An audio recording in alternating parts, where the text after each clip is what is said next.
സംസ്ഥാനത്ത് ഭൂമി തരം മാറ്റൽ എളുപ്പമാകുന്നു എന്നാണ്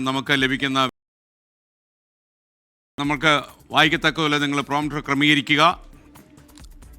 25 സെന്റ് ഭൂമി വരെയുള്ള തരംമാറ്റൽ അപേക്ഷകളിൽ സ്ഥലം കാണാതെ തീരുമാനമെടുക്കാൻ അനുമതിയുണ്ട്. അപേക്ഷകരുടെ അദാലത്ത് നടത്തി സത്യവാങ്മൂലം വാങ്ങി അപ്പോൾ തന്നെ അനുമതി നൽകാം. പിന്നീടുള്ള പരിശോധനയിൽ അപേക്ഷ തെറ്റാണെന്ന് തെളിഞ്ഞാൽ അനുമതി റദ്ദാക്കുകയും ചെയ്യാം.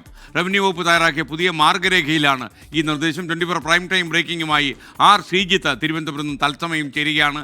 ശ്രീജിത്ത്, പ്രൈം ടൈമിലേക്ക് സ്വാഗതം, പറയൂ. SKN, good evening.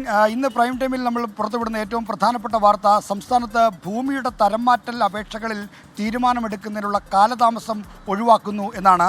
സാധാരണ ഭൂമി തരംമാറ്റൽ അപേക്ഷകൾ നൽകിയാൽ, ഭൂമി തരംമാറ്റൽ എന്ന് പറഞ്ഞാൽ വയൽഭൂമി വീടോ മറ്റോ വെക്കാനായി തരം മാറ്റുന്നതുമായി ബന്ധപ്പെട്ട അപേക്ഷകളാണ് റവന്യൂ അധികാരികൾക്ക് നൽകുന്നത്. എന്നാൽ ഈ അപേക്ഷകളിൽ തീരുമാനം എടുക്കാൻ, അനുമതി ലഭിക്കാൻ ധാരാളം സമയമെടുക്കുന്നു എന്നതാണ് ഒരു പ്രധാനപ്പെട്ട പ്രശ്നം. അതിനുവേണ്ടി അത് ഒഴിവാക്കുന്നതിന് വേണ്ടി റവന്യൂ മന്ത്രി കെ രാജൻ്റെ മുൻകൈയിൽ ഒരു പ്രത്യേക മാർഗരേഖ പുറത്തിറക്കുകയാണ്.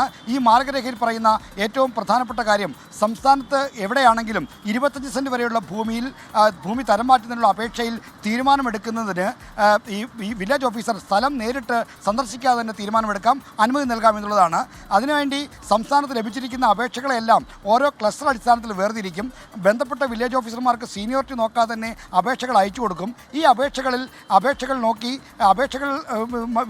നോക്കി ഒരു അദാലത്ത് വില്ലേജ് ഓഫീസർമാർ സംഘടിപ്പിക്കണം. ആ അദാലത്തിൽ വെച്ച് ബന്ധപ്പെട്ട അപേക്ഷകളിൽ ഒരു സത്യവാങ്മൂലം എഴുതി വാങ്ങി അപ്പോൾ തന്നെ ഭൂമി തരം മാറ്റലിന് അനുമതി നൽകാം എന്നതാണ് ഇപ്പോൾ പുറത്തിറക്കാൻ പോകുന്ന മാർഗരേഖയിലെ പ്രധാനപ്പെട്ട നിർദ്ദേശം. ഇതോടുകൂടി സംസ്ഥാനത്ത് കെട്ടിക്കിടക്കുന്ന വലിയ തോതിൽ അപേക്ഷകൾ വലിയ തോതിൽ തീർപ്പാക്കാൻ കഴിയും. ഇപ്പോൾ 3 ലക്ഷത്തിൽ പരം അപേക്ഷകളാണ് തീർപ്പാക്കാൻ കിടക്കുന്നത്. അങ്ങനെ വരുമ്പോൾ വേഗത്തിൽ തീരുമാനമെടുക്കാൻ കഴിയുമെന്നാണ് റവന്യൂ വകുപ്പിൻ്റെ പ്രതീക്ഷ.